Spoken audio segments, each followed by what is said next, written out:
Welcome to the Civic Engagement and Community Service Fair. All right, my name is Alicia Peoples. I'm the Student Center Associate Director here at Tidewater Community College on the Portsmouth campus. I'm here with my colleague, Jada Hall, who is the Acting Director for the Student Resource and Empowerment Center. Jada, you want to say something so your face pops up? Greetings, everyone. Welcome, and thank you so much for coming. We have a very, very awesome presentation today, so stay tuned. If you have any questions, feel free to put them in the chat as we go along. All right. On Monday, we celebrated the Martin Luther King Jr. holiday, and in the spirit of his legacy, we are engaging with you today to really dig into what's available in our community by way of getting involved, addressing that question that our students have, how can I help? We have a few members from our community present, really eager to talk to you, and we're going to just jump in and get that started. So first and foremost, we have Royall Bryan with us from the YWCA of Southampton Roads. She has her colleague here with her, Marlene Bright, and I will be dropping their contact information in the chat for you. Royall is a volunteer and outreach coordinator, and she's going to share a little bit about herself and talk to you about the YWCA. Good morning, everyone. Thank you, Alicia, for that awesome introduction. Everybody can hear me okay? If so, you can feel free to thumbs up, whatever is most convenient for you. I'm going to go ahead and get my screen shared here so that way everybody can see. But yeah, real quick, little bit about me. So my name is Royall. I'm the Volunteer and Outreach Coordinator with YWCA of Southampton Roads. So my whole role with YWCA is that I onboard any volunteers or interns. But then the other flip side of that is that I come out in the community and do outreach presentations such as this. So educating people on the dynamics of domestic violence, sexual violence, human trafficking, stalking, teen dating violence, right? Things like that. And then I also educate people on the services that YWCA of Southampton Roads provides. And I'm going to let Marlene introduce herself if she's interested in doing so. If she wants to pop off mute real quick, so that way her video pops up to the top real quick. She is one of our partners. Yes. So good afternoon, everyone. My name is Marlene Bright. I have a colleague in here as well. So we're kind of required to use our masks, but we're more than 6 feet apart. So that's why you see me like this.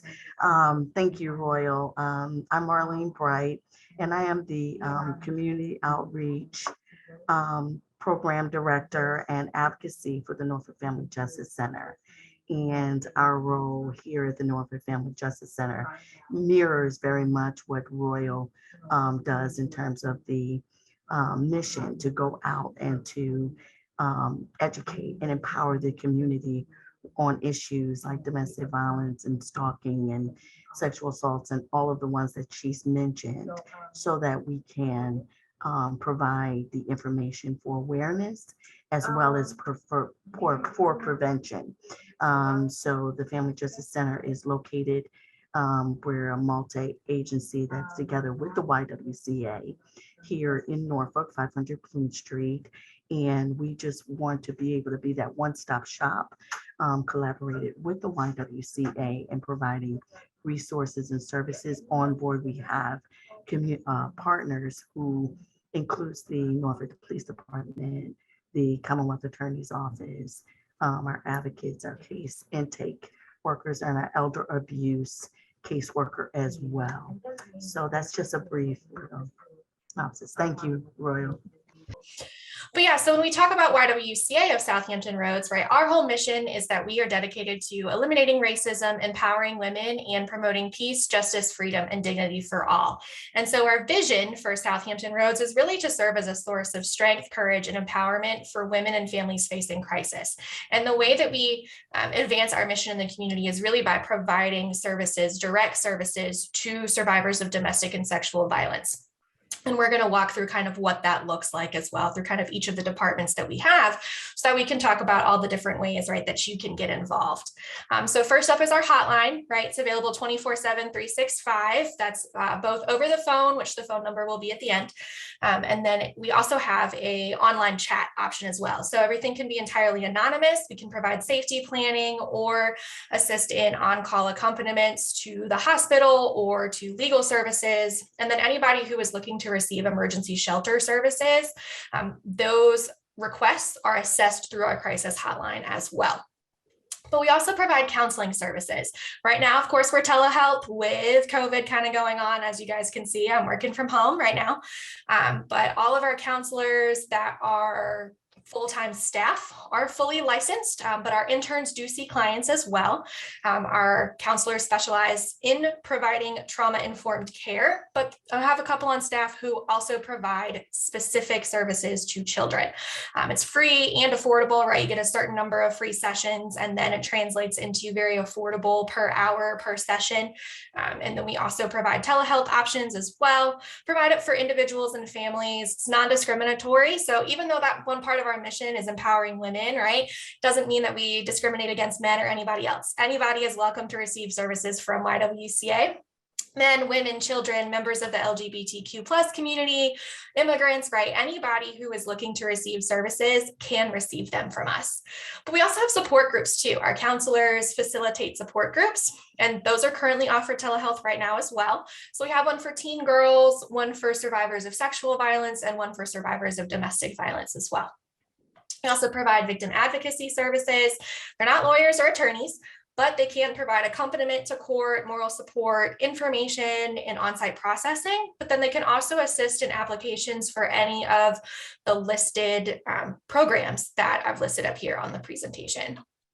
In addition, another one of our probably most commonly known services is our shelter and housing support that's available for residents of the city of Norfolk. So it's emergency housing that's located in an undisclosed location. It's completely non-discriminatory, so no matter how you identify, you can receive shelter services. But there's a few goals involved with shelter that include rapid rehousing, right? So moving from an effective homeless situation by being in emergency shelter to really reaching this goal, ultimate goal of self-sufficiency and empowerment to be kind of living on your own. And so those are kind of the goals that any of our shelter guests, as we call them, when they come into shelter, that's the ultimate goal for them to be able to receive.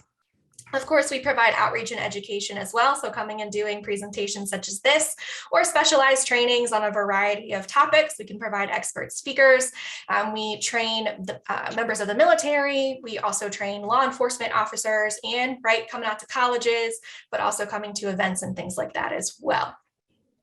Marlene gave a little bit of an overview of the Norfolk Family Justice Center, but here's some additional aspects of it kind of in writing. The main thing that I like to point out, like Marlene mentioned, is that it's really kind of like a co-location of services. So survivors can do a variety of different things all in one location instead of having to travel all over the region to access different services. Available 24/7, 365. What I also like to point out is that YWCA is a major partner. Our COO is the co-director. And so the other co-director is a staff member of the Norfolk Commonwealth's Attorney's Office. And so in partnership together, we provide various services. And so YWCA, all of our crisis services, so our hotline, our victim advocates, they're all located on the 6th floor of the Plume building, whereas our counselors, my office, we're all just an elevator ride up on the 7th floor. Marlene, I don't know if you had anything that you wanted to add to that. No, I think you've covered it. Awesome, cool. So yeah, these are just some of the partners that we have at the NFJC right now. Of course, right, looking towards the future, we might be expanding that. But as you can see, it's a mix of community and system-based organizations that are providing services. And these are just some of the services that individuals who are coming to the NFJC can receive as well. And it's anything that kind of falls under these particular umbrellas. So, right, you're here to know how you can get involved. Well, there's lots of ways. You can volunteer, intern, and I'm more than happy to talk a little bit more about what those specific processes look like, because volunteers have a slightly different onboarding process than interns do. But anybody is more than welcome to donate or host a fundraiser on our behalf. You can invite us to come out and speak, and you can also follow us on social media. So Facebook, Twitter, Instagram, you can at YWCA H.E.R. and you can find us, and then we're also on LinkedIn as well. So if anybody has any questions, here's some additional contact information, the number to our crisis hotline.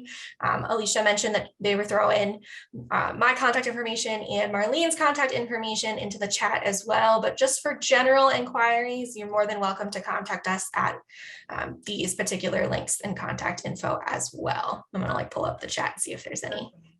Thank you so much for your presentation, Royall. Marlene, thank you for being here and all the work that you're doing with the YWCA and throughout the Hampton Roads community. The YWCA has been a major partner for Tidewater Community College, and I know is partnered with other institutions throughout the region. And so much that the organization is doing is critical for our beloved community. And so please, if any of you have volunteered with the YWCA and want to share your experience as a student or have expressed interest and would like to share information about that, please feel free to do so now before we move on to our next presenter. Okay, good afternoon, everyone. My question is, I know I did years ago, I believe it was through the YMCA when they came to the campus. And I did participate in putting care packages together. And would this be the same number that 42848 number? Will that be the same number we would call if we want to do like volunteer? Yeah, absolutely. So just kind of as a brief overview, our volunteer process includes an application, first round interview, which would be with me as my role as volunteer and outreach coordinator. And that's really just for me to kind of get to know you. And then after that, anybody who's looking to do any kind of direct service with survivors of domestic or sexual violence undergo our about 30-hour total training process. So it consists of two parts. First part's orientation, which is an all-day event where you really get to learn about the agency, some very basic level understandings of the dynamics of domestic and sexual violence, intersectionality, racial justice, topics like that. And then there's part two, which we call our advanced training, which is 7 total sessions, about 3.5 hours for each session. But we really do a deep dive because the whole goal is for everybody to be able to walk away basically an expert on the topics. So anything from the neurobiology of trauma all the way up to crisis intervention and advocacy, the Virginia legal system, and then also talking about vicarious trauma, how homelessness is impacted by domestic violence, right? Lots of different topics and how all of that kind of comes together and is impacted or experienced by the survivors that we might be working with or interacting with our work with YWCA. So I'm more than happy. Feel free to reach out to me directly to the contact information that's been put in the chat, or you can reach out to the outreach at YWCA SHR email, because I'm going to be sending a digital copy of the application anyways. So feel free to kind of reach out and we can get the ball rolling. Thank you for that question, Essence. And I wasn't sure if you were actually specifically talking about the YWCA or if you were talking about events that we've had in collaboration with Fear to Freedom, which Jada can talk about after our presenters have all gone. And I will say too, we use the bags that are put together from Fear to Freedom as well. They're part of what we call our on-call accompaniment program. So anybody who's providing accompaniment services to survivors when they're receiving what's called their PERC exam, we give those bags out as well. So Fear to Freedom is definitely an organization that's near and dear to our hearts as well. And so it's kind of all about that community collaboration, that even though we're typically serving a similar population, right, everybody brings something different to the table. So. Right. Okay. Thank you so much for that clarification, Royall, and again for your contributions to today's event. Next up, we have Courtney Pierce with the Samaritan House. She's Anti-Trafficking Outreach and Direct Service Coordinator. Courtney, you can feel free to give more information about yourself, as well as the information you'd like to share about your organization. So good afternoon, everyone. My name is Courtney Pierce. My pronouns are she, her, and hers. And My position here at Samaritan House is the Anti-Trafficking Outreach and Direct Service Coordinator. So in 2017, the Office of the Attorney General came to Samaritan House and said, we have an issue. And we said, absolutely we do. And what ways can we serve survivors in our community? And so we have become a part of the Hampton Roads Human Trafficking Task Force. So it is us, Homeland Security is a silent partner, and then the Office of the Attorney General, who is our other partner, which includes local law enforcement, our task force officers, and then on the other side of the water would be transitions. They also have a partnership with the Office of the Attorney General. And so just due to the way that the grant splits out. And so for us in our organization, we've been around for the last 39 years. We are a nonprofit in the city of Virginia Beach, working with sexual assault, domestic violence, human trafficking, and homelessness. It's so great to see a lot of our sister agencies out there. I think it's Summer from H.E.R shelter and then Royall from the YWCA. And so it's great to see you guys and continue to do your work. And shout out to the Geneva shelter, Avalon, Transitions, Family Violence, and all the folks that are just doing incredible work within our field. And I am here sort of on a dual basis. So yes, I am the Anti-Trafficking Outreach and Direct Service Coordinator, but I'm also the chair of our African American and Black Advisory Committee. And so this committee came out of data and research as well as what we saw in our area. And so for us here at Samaritan House in the city of Virginia Beach, the population for Black and African American and diaspora identified people is about 19%. What we're serving, the folks that we're serving at Samaritan House is about 60% that identify as Black or African American. So that would be an over-representation. And so we want to find out as a committee about our, what ways can we fill in the gaps and talking about services for Black and African American folks. So there's 3 underserved committees. I chair the African American committee. Kate Salas chairs our LGBTQ committee. And then Michaela Martin chairs our older adults and differently abled committees. And these 3 committees all are evidence-based for folks that are underserved, whether they're overrepresented or underrepresented, but they are underserved systemically, no fault to their own, but underserved systemically. And so we want to be able to sort of link that bridge. And I wanted to see if I could share my screen. And I just wanted to pull up one of the slides that we talk about when we do presentations for our underserved communities and committees so that people get an idea of just what the committees sort of look like and some of the information.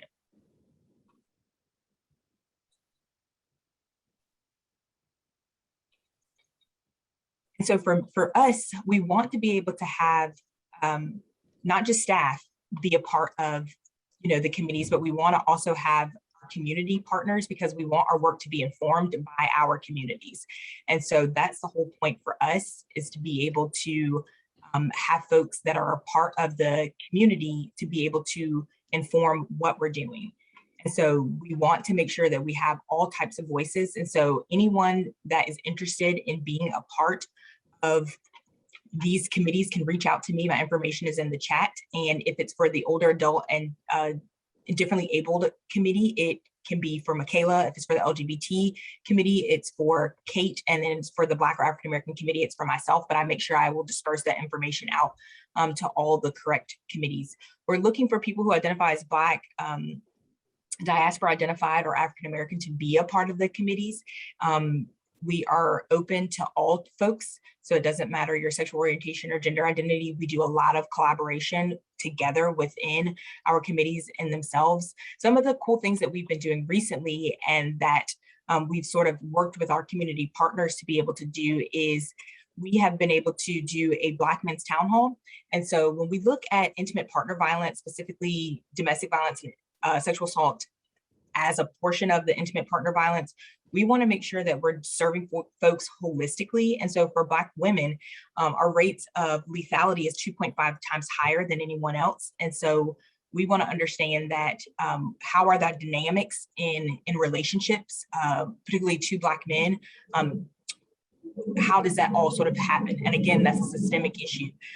We always want to make a point to make sure that folks know that we don't believe that Black men are more inherently violent than any other folks. We don't believe that they have a propensity to violence towards the women in their community, but there's something systemically going on. And so that's the whole role of that. And so within that town hall, something really sacred and organic sort of came out of that. And we're planning on doing another one on vulnerability, because what we heard from a lot of the men, they were saying that we want to be vulnerable, but we might not have the space to be vulnerable. Some of them are saying, I don't even know what vulnerability is. And so these are just things that come out of these committees organically, because we really want to serve people in a holistic way. So we obviously do need, and we'd love to have folks volunteer for the organization as a whole, but I do want to just make sure that people can get plugged in if they want to. It's a great service project. It's great for resume building. And it's also just great to get experience in your community. And we need the community to be able to inform what we're doing. And so we would love to have folks that identify as Black, African-American, or diaspora identify as a part of the committee. And so if that's something that you're interested in, please reach out and contact me, as well as the other committees. And so just wanted to say thank you so much for your time. And again, it's always great to see other sister agencies collaborating in events like this. And thank you to Tidewater Community College and Jada and Alicia and all the work that you guys are doing there to uplift, women in STEM work and also women of color. Thank you, Courtney, so much for being here with us today, and just for the way that you and the institution, the agency is doing the work, ensuring that we are addressing systemic concerns and that the work is community informed. So important. Are there questions specific to Courtney's presentation? Or any comments? All right, so something may come up for you a little later, Courtney. We mentioned the H.E.R shelter, so now we're gonna just move straight into Summer Rivenbark segment. Summer Rivenbark is a volunteer and community engagement coordinator at the H.E.R shelter, a shelter and resource center located in Portsmouth and Chesapeake that serves those affected by domestic violence and homelessness. The purpose of Summer's position within the H.E.R organization is to implement involvement opportunities that enable community supporters to give their time and resources to serve those in need. Let us welcome Summer Rivenbark. Everyone, thank you so much for joining and for your selfless support and just being a part of this event today. It shows your care for your community and those in need. So thank you so much for the introduction. So what I'm going to do today is explain to you who we are at the H.E.R shelter, a little bit of backstory about how we started, who we are, what we do, the resources we offer to the community, and of course, the reason you're here, involvement and volunteer opportunities. Before I did that, I did want to throw some statistics out. Some of them are just nationwide. Some of them do hit close to home. Please bear with me because it's a lot of percentages, but it does put a little bit into perspective the reason why we exist. A total of 25% of women and almost 10% of men experience domestic violence at least once in their lifetimes. More than 30% of Virginia's homicides are domestic violence related. About 56% of domestic violence homicide involve firearms, and about 80% of domestic violence homicides happen right inside people's homes. So that just gives you an overview of the reason why all of us, our operations are in existence. We did start in the 80s. We have been around for over 35 years now. We did start out at the onset of just being a place for women and children to go who have been affected by physical or any domestic abuse, just a place for them to come stay overnight. We started in the home of one woman. It was we had 7 founding sisters is what we call them. And it did start as just a place in Portsmouth. The police in the community found that this was a serious problem and there was nowhere for these women to go. And so since those 35 years, we have completely developed and transitioned into a full-blown resource center. So our name, the H.E.R shelter, actually does stand for Help and Emergency Response. We do serve men as well. We are not just strictly men or women and children, as people think from H.E.R, but we are also, so whenever a client comes to receive services from us, they go through a series of programs. And I would love to introduce our programs, a brief overview of each one of them. So whenever a client calls and they have experienced domestic abuse in any kind of way, whether that be verbal, many of them are physical, threatening, anything like that. It's always done through our crisis services program. So these staff members are trained specifically to take calls on our 24-hour domestic violence hotline. Whenever they receive a call, they go through a series of questions with the client, and one or two things happen. They either receive services from us and are entered into our program, or we help them to the utmost of trying to give them, or we successfully give them resources that another organization that can help them further. For example, some of our partners have already presented their agencies. If someone calls from Virginia Beach, the first thing we do is ask them, have you connected with Samaritan House already? Just to try to get them help the quickest, most effective way possible. That's the closest to that particular person. But primarily we serve the Chesapeake and Portsmouth area of Virginia. And so whenever they are admitted into shelter, they are given a housing advocate and a sustainability coordinator. We call them their program teams. These two staff members work with them the most closely within the duration of their time with us, because whenever you think of someone being completely on their own, many of our clients do come into shelter with just the shirt off their back with their kids. They don't have any license. They don't have any work experience. Many of them do come into us like that. And so one of the things you think of when you think of being on your own, or the two main things I should say, is you need a house and you need a job one day.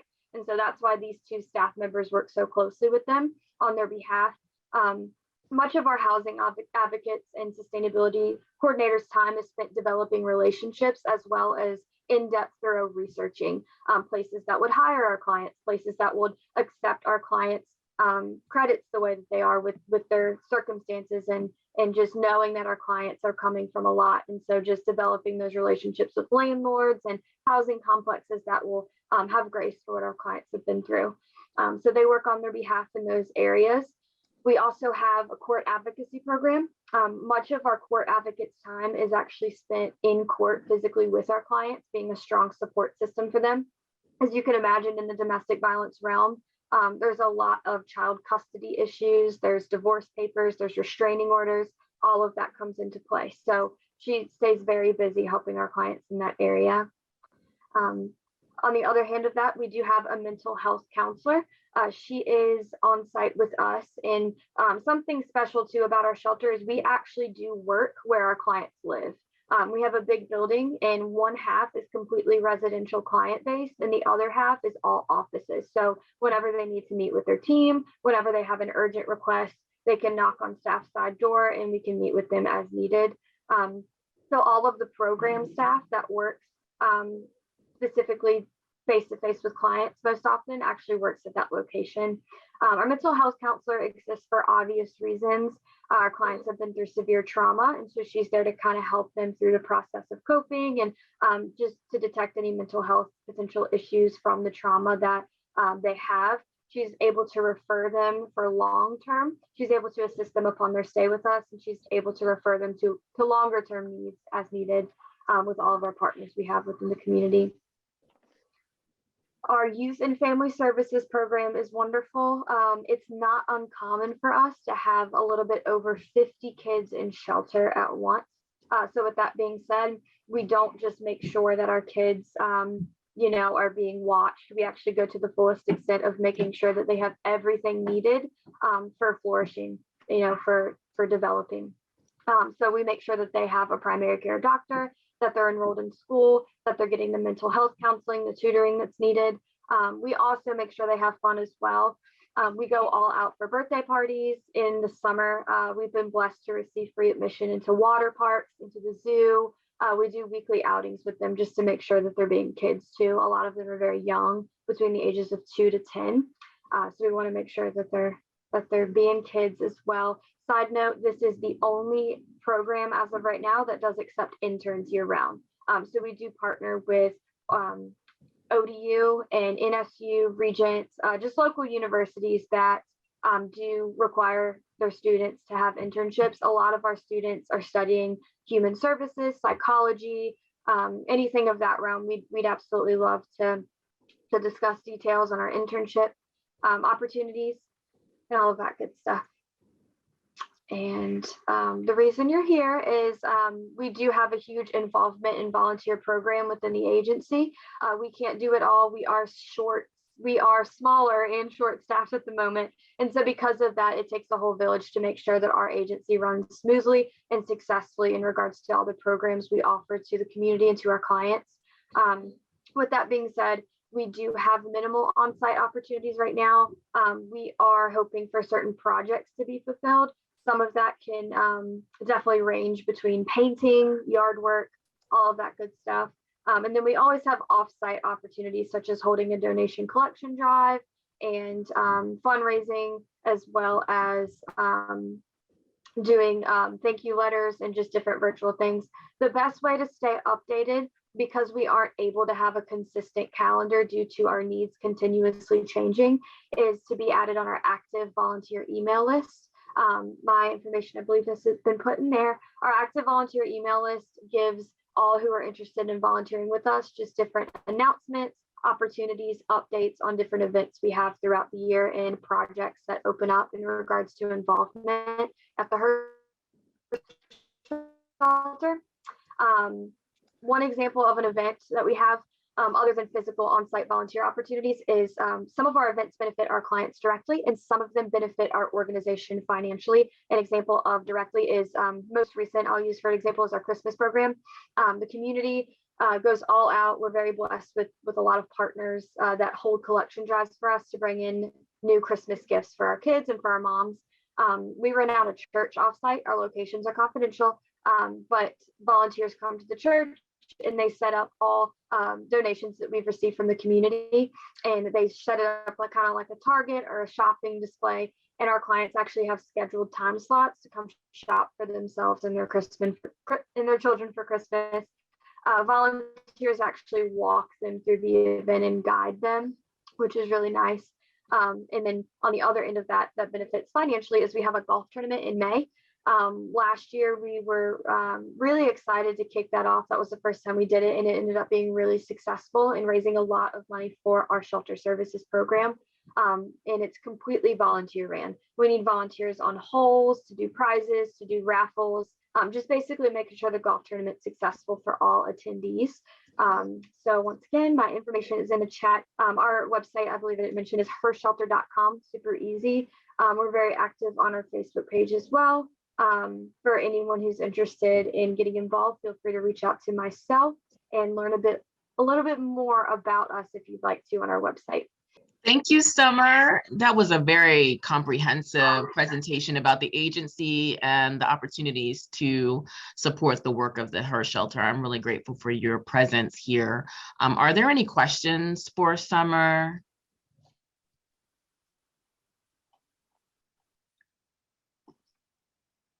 We'll just absorb that information you gave us. I know I will be contacting you for more information about ways that we can directly be involved and maybe even partner in support of some of your initiatives. Look forward to it. All right, and then Jada put some things in the chat for you, but I'm going to give her an opportunity after our last presenter to share with you directly. So next up we have, Jada, can you help me? My screen is going bonkers here. If we can unpin Summer. I would like to bring Stephanie Gordon up from the Foodbank of Southeastern Virginia and the Eastern Shore. She's the volunteer manager. And we have lots that we're doing together in conjunction with the Foodbank. Welcome, Stephanie. Good afternoon, everyone. Thank you so much for the invitation. My pleasure to be here. I will be brief, tell you a little bit about the Foodbank of Southeastern Virginia, the Eastern Shore, and the volunteer. I'll take it from this is how we can help. We have volunteer opportunities Monday through Friday, 1 to 3. We also have what's called quality assurance shifts, Tuesday through Friday, 9 to 12. And if there are groups that you want to come and volunteer together with, any organizations, we can accommodate them through a production shift. This is our way of kind of keeping things socially distanced during this pandemic. and isolating the groups to get production done here at the food bank. For 12 to 15 volunteers, you would be packing backpacks or doing any one of numerous things, packing USDA boxes for an upcoming USDA distribution, or packing WeCare boxes. We also have, you may see throughout the community, have launched mobile markets.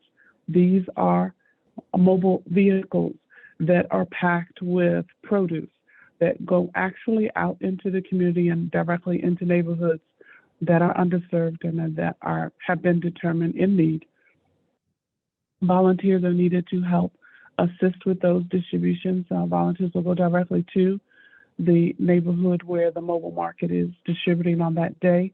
But volunteers are also needed here at the food bank, 800 Topwater Drive in Norfolk, to pack it, to prepare it and clean it in between distributions before it goes out.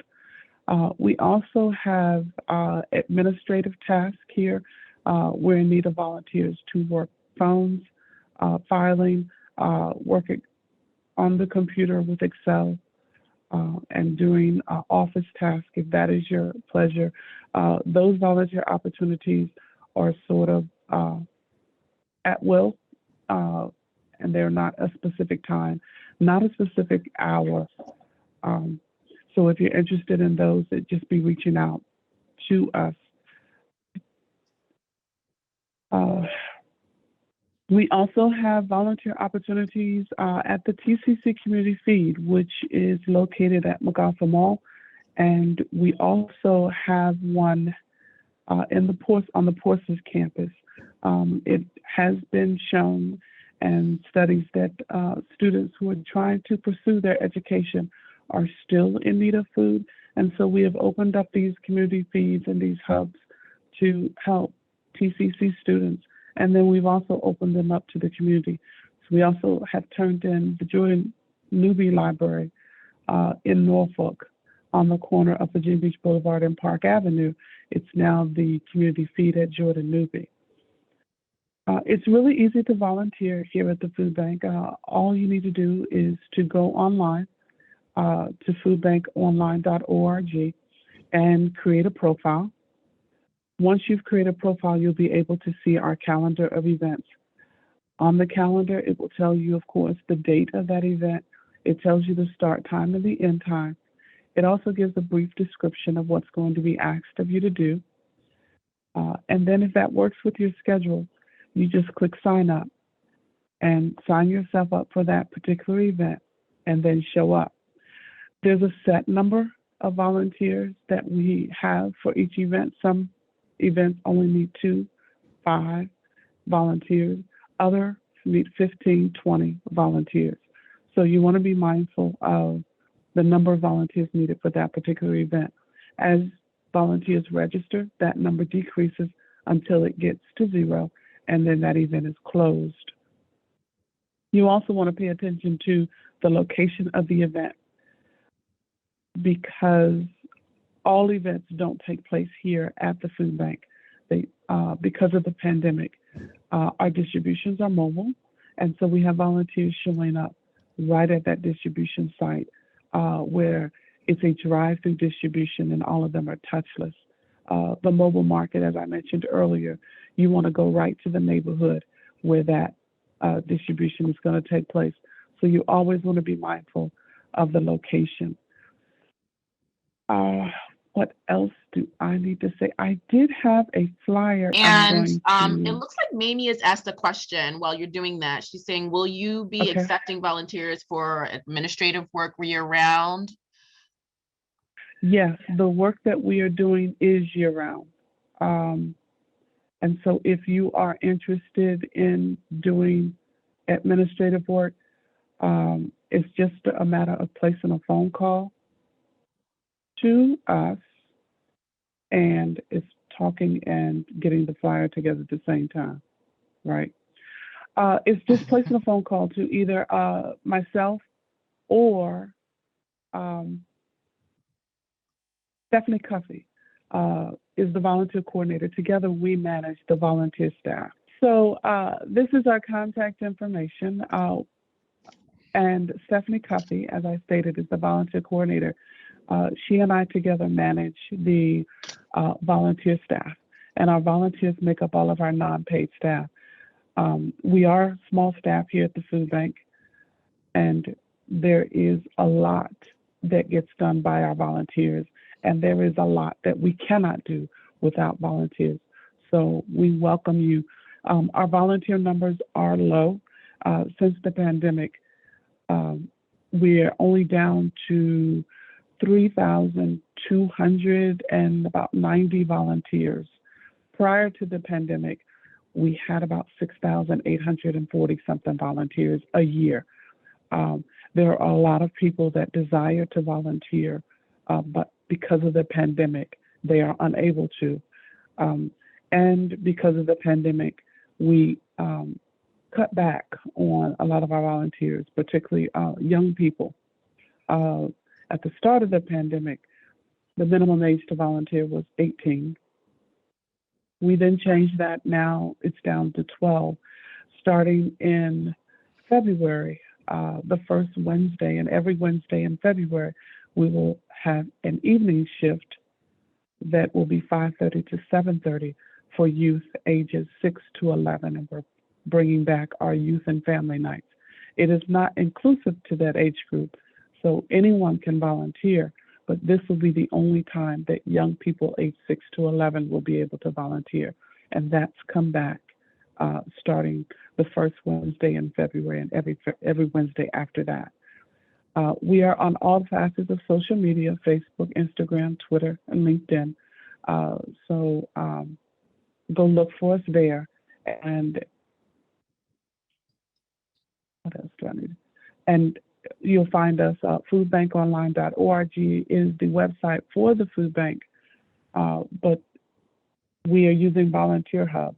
So the link there is how to take you directly to our volunteer page to create a profile and register yourself as a volunteer. Thank you, Stephanie, for being here with us today and letting us know how even young people, our children, our grandchildren can become involved.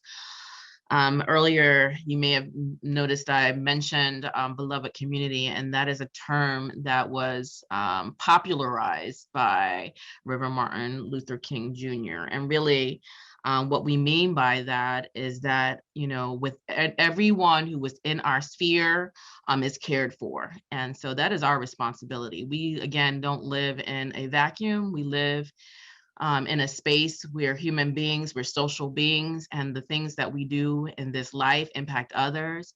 And so we are looking for ways to be more intentional about being concerned about the well-being of those people within our space, our spaces.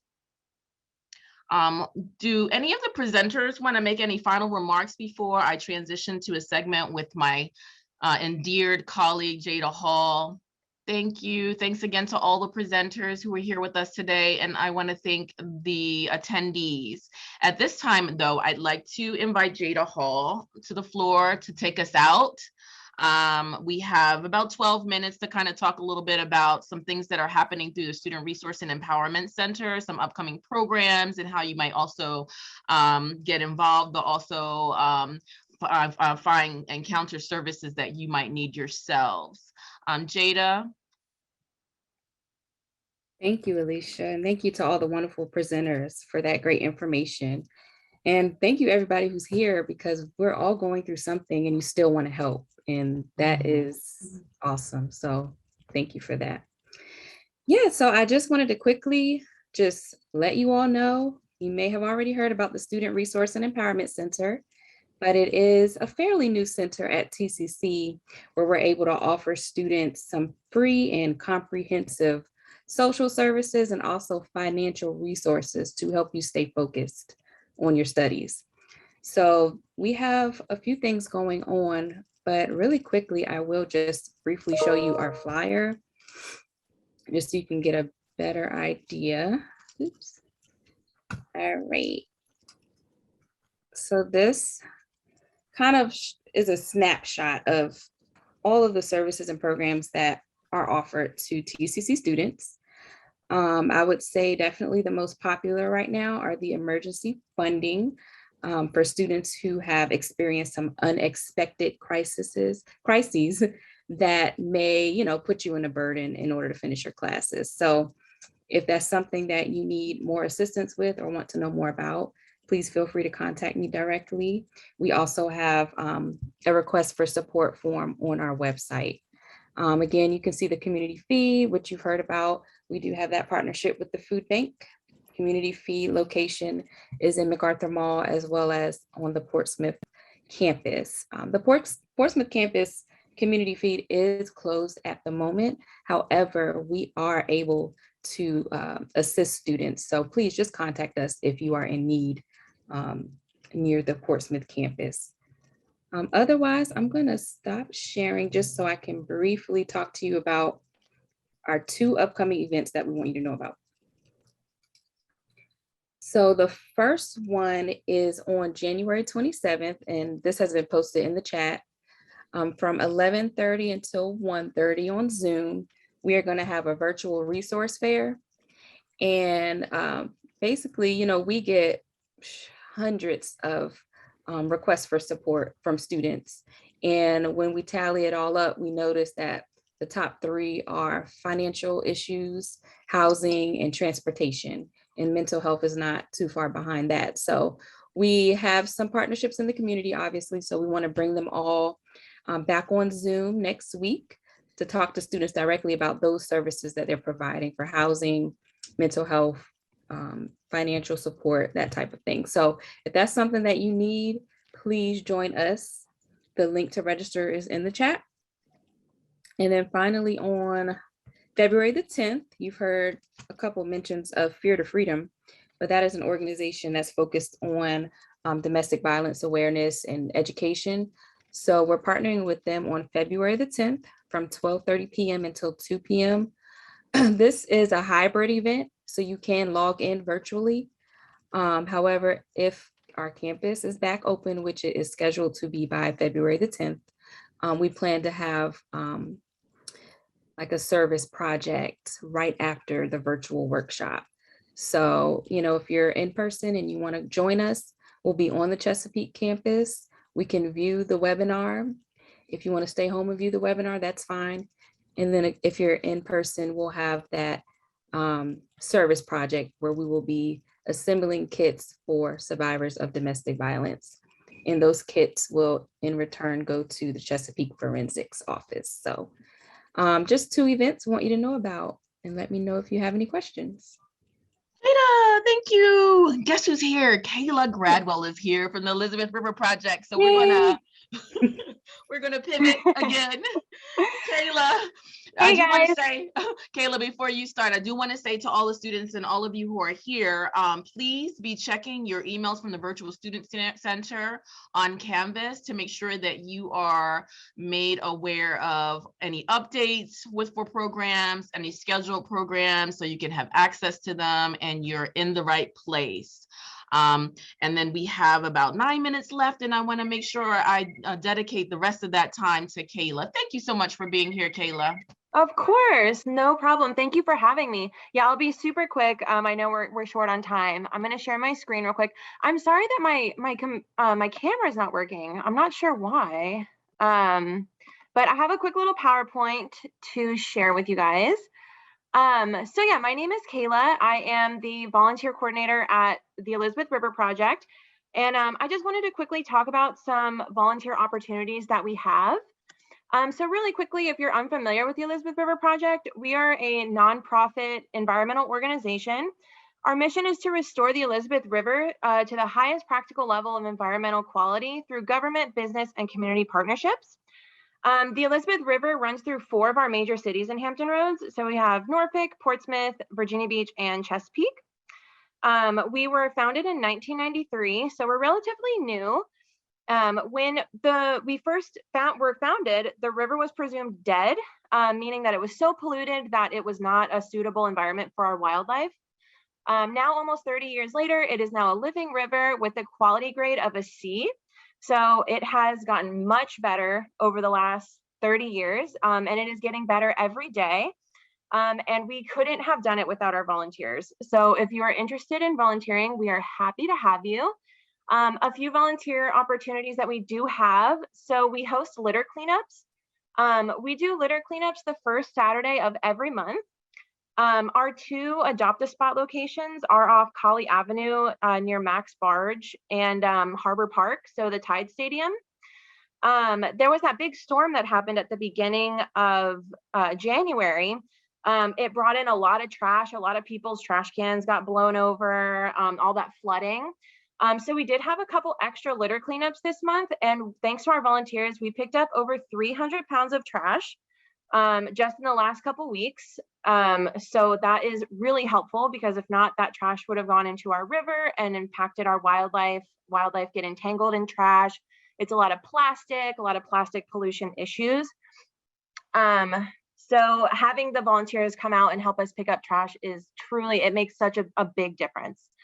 Another volunteer opportunity that we have is at our park, Paradise Creek Nature Park. It's in Portsmouth. We host volunteer events every first 2 Saturdays of every month.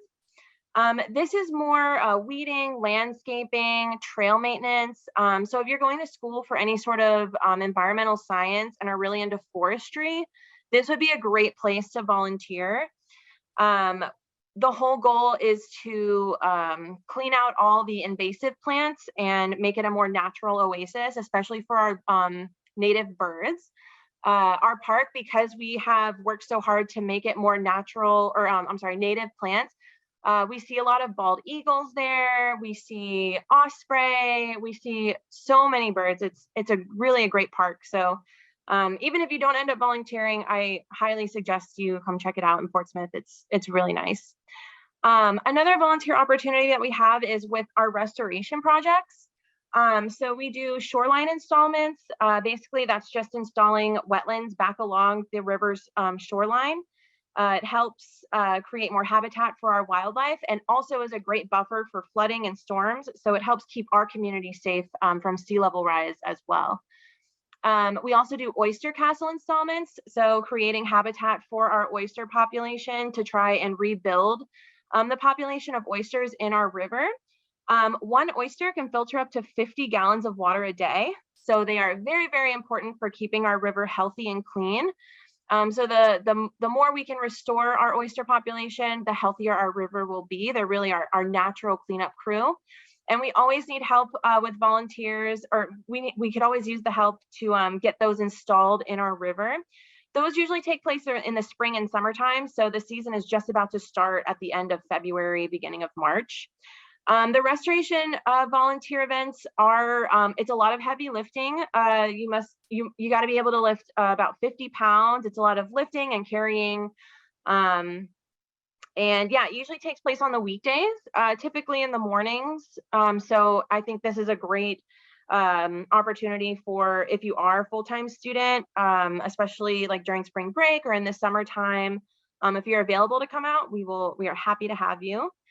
The dates and times vary depending on weather and the tide. So if you are interested in volunteering with our restoration team, just shoot me an email and I'll be happy to add you to our volunteer list. And then we also have this new program. It's called River Leaders. So the whole goal is to get young adults motivated, educated, and engaged with the Elizabeth River Project. It's basically a new club that we've created to help students that are into environmental science and into helping clean our environment to network with each other from different colleges and universities. Right now, our river leaders, we have river leaders that are at Virginia Wesleyan, ODU, Norfolk State. So there's a lot of different students that are a part of this group. So if you're interested in joining, please feel free to send me an email. Our next event is going to be a litter cleanup. It's going to be on Saturday, April 9th. But River Leaders, we kind of tap into all the different volunteer opportunities that we do at ERP. So in the future, there might also be an opportunity to build oyster castles or, work at the park. So we try to do a little bit of everything. And then usually after COVID, depending, we'll do like some sort of social hour. if COVID, like it might be outside, socially distanced, if we're allowed to do that. The last couple of times because of COVID, it's been more of just like, we do the event and we kind of just like engage there. But we're hoping that we can move forward and kind of have a more of a social hour afterwards. But if you're interested, definitely reach out to me. And then, yeah, the benefits of volunteering, especially in the environmental industry, we're such a tight knit group between like the zoo and the aquarium and Nauticus. So it's really a great way to get your foot in the door, become a familiar face, and boost your resume. I've heard that mentioned earlier today as well.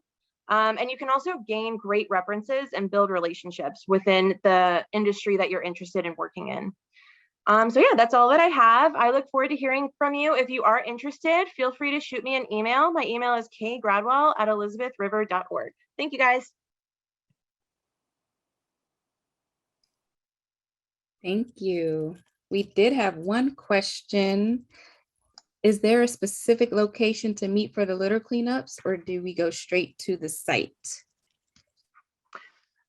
So there is a specific location for the litter cleanups. So if you shoot me an email, we have an Eventbrite event that you can sign up for. So it's in Knitting Mill Creek. I don't know if you're familiar, but it's right next to Max Barge. But it's 4200 Colley Avenue. But we do have, due to COVID, limited capacity. So we do have you sign up on Eventbrite just so that we can monitor how many participants are participating in one volunteer event. But yeah, if you're interested in volunteering in a litter cleanup, feel free to shoot me an email and I can definitely give you more information. Kayla, Essence Queen is asking, what time do you start generally? So for litter cleanups, our start, let me pull up the chat. There we go.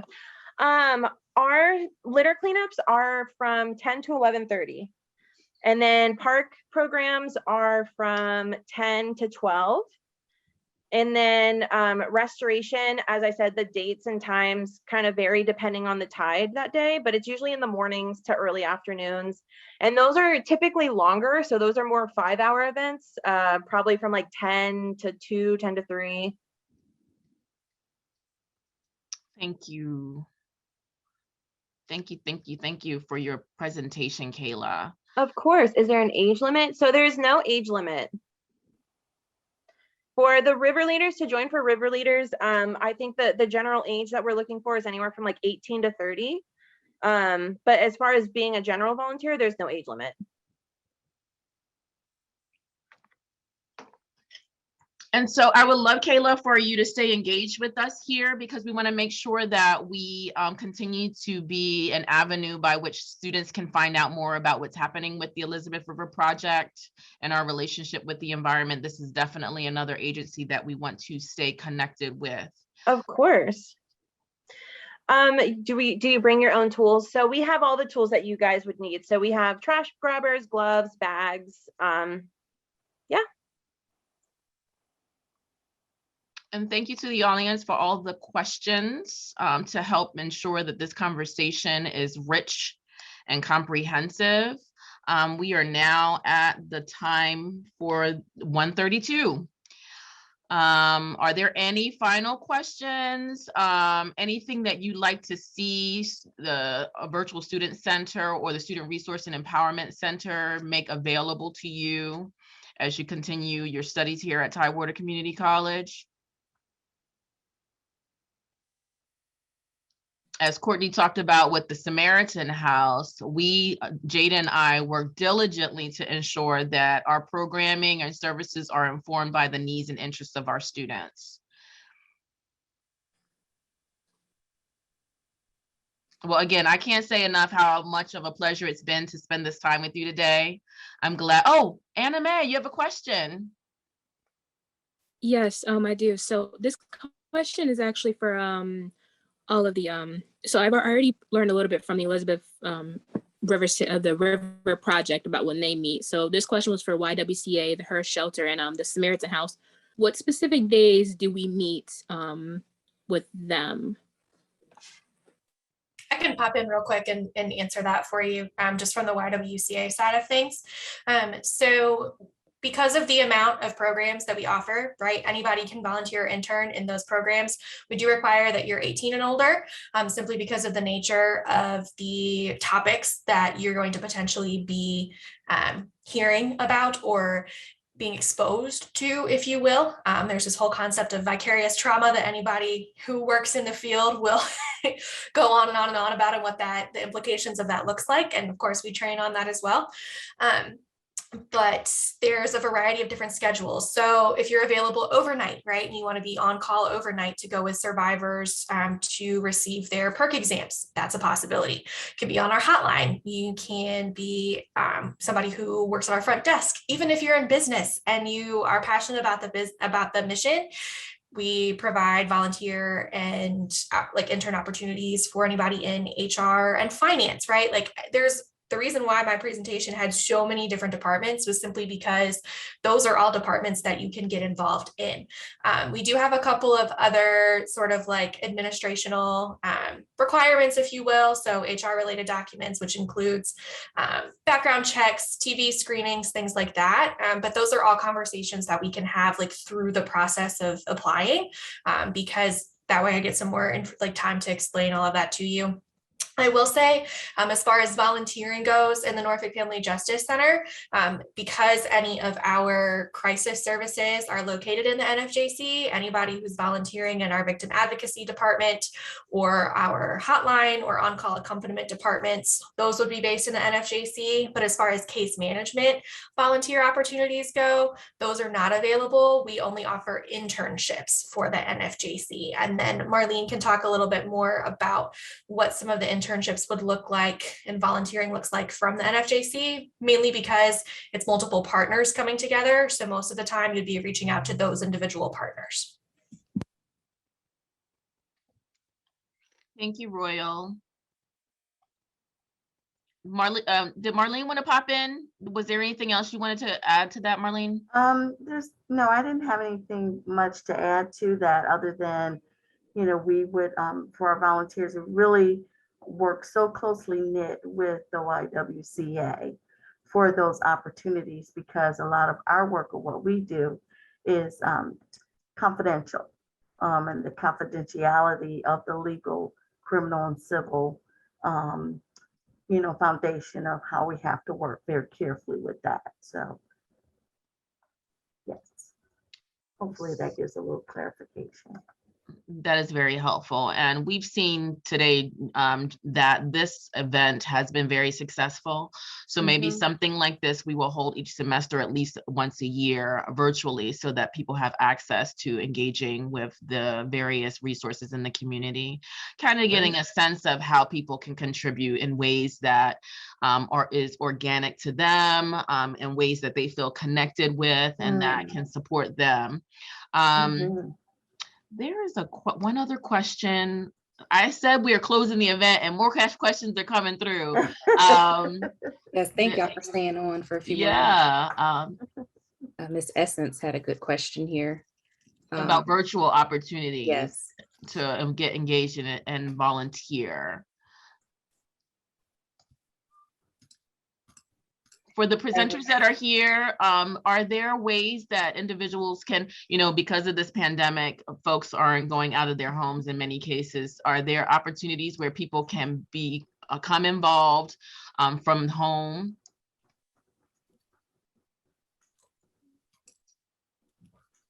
So I can speak again for YWCA, of course. Anytime you're volunteering or interning with crisis services that are any type of 24/7, 365, the automatic indication is like you immediately know you're going to be providing those services. And so we're still doing in-person related things. Any virtual like events we're doing, our trainings right now, we're doing virtually as well. So the hope is that by the time that most people would be onboarded, because we do those trainings and onboarding processes every single month and on a rolling basis, that we would hopefully sort of see a decline in cases to kind of allow everybody to really kind of come back in person for sure. But I can't speak for any of the other DV or SV agencies, but the general thing when it comes to crisis services, like what we do, you're still going to be coming in person, because the individuals who need our assistance and need our guidance, we need to be there in person for them as well. So like court's still going on. So anybody who's doing court advocacy services, typically still going in person. The only exception can be if you're doing a video magistrate related opportunity with the NFJC, because there's a virtual option for that survivors can access protective orders by applying through a video magistrate. But that's probably one of the very few virtual criminal justice system related aspects. So. Wonderful. Thank you. Jada, you want to close us out? All right, sure thing. So again, thank you so much to everyone who participated today. Thank you to our presenters. We hope that this can help with some of the volunteer numbers and get those increased. We have people who want to help. So thank you to everyone. And again, keep checking the Virtual Student Center for our upcoming events. We do want to collaborate with everyone, even if we have to do it virtually moving forward. So we're happy to do that. All right, I think that is it. Everyone, please stay safe today, and we look forward to seeing you again soon.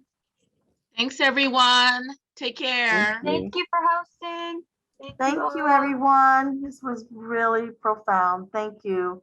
Thank and you. I concur with the Great. thought for you to continue to be able to do it.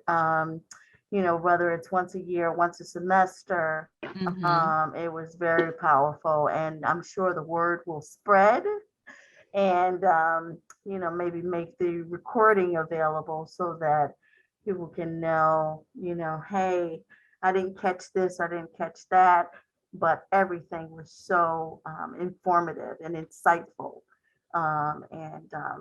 This is what empowering our community, our beloved community, looks like. So thank you. Thank you for that I feedback, look forward Marlene. to working with both of you. I'm going to make sure that the recording goes out to everyone who is registered, and you'll be able to share it as well. Awesome. Okay. All right. Take Thank care, you. everyone. You all have to be safe in the snow. Yes, you too. Bye-bye. Thank you. Thank you. Thank you. Bye, everyone.